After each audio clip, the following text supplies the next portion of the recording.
Hello বন্ধুরা, আশা করছি তোমরা সবাই খুব ভালো আছো। আজকে তোমাদের সাথে শেয়ার করব একটা নতুন রেসিপি।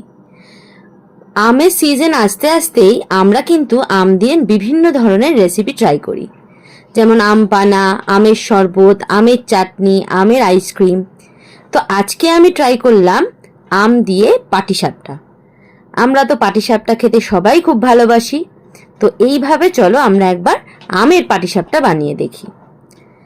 আমের পাটিসাপটা বানানোর জন্য প্রথমেই আমি 2 কাপ ময়দা নিয়েছি। এর মধ্যে দিয়েছি সামান্য পরিমাণে নুন, অ্যাড করেছি 4 চামচের মতো গুঁড়ো চিনি। চিনিটা কিন্তু অবশ্যই গুঁড়ো করে নেবে। সাথে অ্যাড করেছি 4 চামচ আমের পাল্প। আমের পাল্পটাকে কিন্তু আমি মিক্সিং করে তারপরে কিন্তু ছেঁকে নিয়েছি। এরপরে আমি 1 কাপের হাফ কাপ দুধ অ্যাড করে ওটাকে মিক্সড করতে থাকলাম। এরপরে হাফ যে দুধটা ছিল সেটাও এর মধ্যে দিয়ে ভালো করে একটা পেস্ট বানালাম। এখানে আমি সামান্য পরিমাণে ফুড কালার অ্যাড করেছি, তোমরা চাইলে নাও করতে পারো।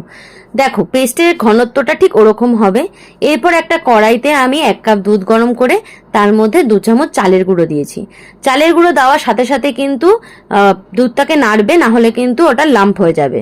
এরপর অ্যাড করেছি 2 চামচ ড্রাই কোকোনাট, তোমরা বাড়িতে কুড়ানো কোকোনাটও ইউজ করতে পারো। এরপরে অ্যাড করেছি 4 চামচ গুঁড়ো চিনি।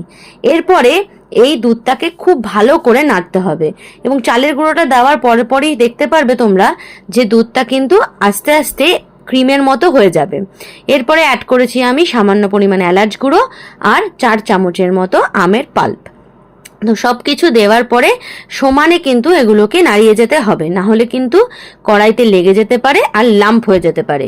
তো দেখো কন্টিনিউয়াসলি এইভাবে তোমাদের নেড়ে যেতে হবে এবং খেয়াল করতে পারবে যে আস্তে আস্তে কিন্তু এই দুধটা ঘন হতে থাকবে। ঘন হতে হতে হতে হতে একটা মিল্ক মেডের মতো হয়ে যাবে।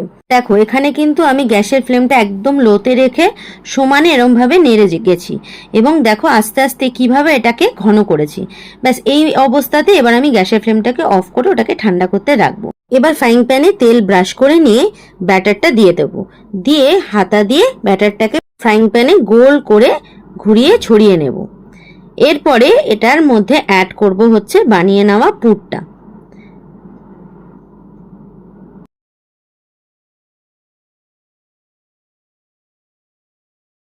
পুরটাকে একটু লম্বালম্বি ভাবে একদম রুটির মাথার মধ্যে করে দিতে হবে। এবার পুরটাকে অ্যাড করার পরে যেরকম ভাবে পাটিসাপটা আমরা ফোল্ড করি সেইভাবে পাটিসাপটাটাকে ফোল্ড করে নেব। দেখো কত সুন্দর পাটিসাপটাটা ফোল্ড হচ্ছে। ঠিক এইভাবে ফোল্ড করে আমাদের পাটিসাপটাটাকে রেডি করতে হবে। দেখো কত সুন্দর